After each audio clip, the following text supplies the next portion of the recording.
Subsurface Circular is a minimalist adventure game whose story is navigated entirely through dialogue trees. You play a robot detective on a train car, and you're tasked with solving a mystery, technically outside of your jurisdiction, presented to you by another passenger. The game's title refers to the train line your robot detective is riding. The robots who exit and enter the train car have designs that are all pretty similar. There's not much creative aesthetic differentiation, but that adds some level of believability and grounding to the game. The robots are all built to serve a certain specific purpose for human consumers, and looking at them is like looking at different models of smartphones or cameras at Walmart or Best Buy. There is some variety since they serve different societal purposes, but they're all vaguely samey. This provides a slick and cohesive aesthetic with subtle visual differences and differences in body language between the robots. They don't have faces, so there are no facial expressions to read, though I would have preferred more variety and experimentation in the character designs.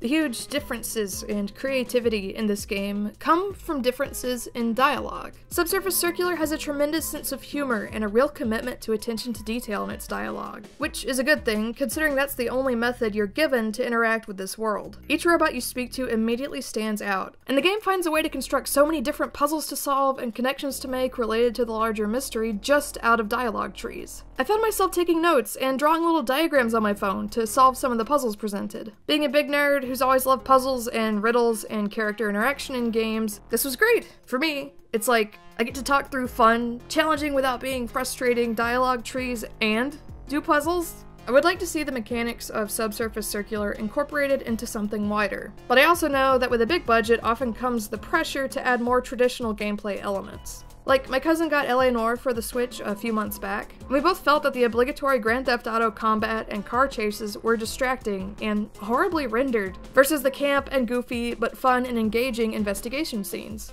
I've also always enjoyed navigating dialogue trees. I mean, I enjoy Twine games and other text-based games a lot, and they're 99% just interacting with text. And I'm a completionist with my favorite games. Some of my most preferred aspects of the interactivity that video games provide are the conversations. And if a game is well written, I'll sit with every single NPC and cycle through their dialogue options until they run out of things to say. Telltale's Sam & Max and The Wolf Among Us, while differing tonally and aesthetically, are also both noir-inspired adventure games with mystery elements led by detectives. Sam & Max is a comedy series, and The Wolf Among Us is a saturated, moody fairy tale set in 80s Manhattan. I mention them specifically over other adventure games, including classics like Monkey Island, etc., because of their emphasis on their dialogue, which excels. Sam & Max has a lot of classic point-and-click inventory puzzles, but some of my favorite gags from that series came from speaking to everyone and exhausting the dialogue options. And some of the absolute worst moments came from shoehorned minigames. Both are hampered by a lack of confidence in the mechanics they arguably should have leaned on. Imagine the focus shifted towards the best moments in those two, without the tedious minigames or the QuickTime events interrupting the pacing and the flow of the story. Subsurface Circular is short, and it was cheaply made, but it has more intelligence and subtlety than LA Noire, and it's a much tighter, more cohesive game than that one and Telltale's point-and-clicks. It's a great example of sticking to strengths and remaining dense and fun rather than doing more out of obligation. I can only imagine how annoying an arcade-style minigame where you have to hop train cars or chase down suspects would have been, and how much it would have disrupted the story. Slight spoilers in the rest of the review. Since the developers said, avoid spoilers in their trailer, I figured I'd flag that. Skip to this time code to avoid them.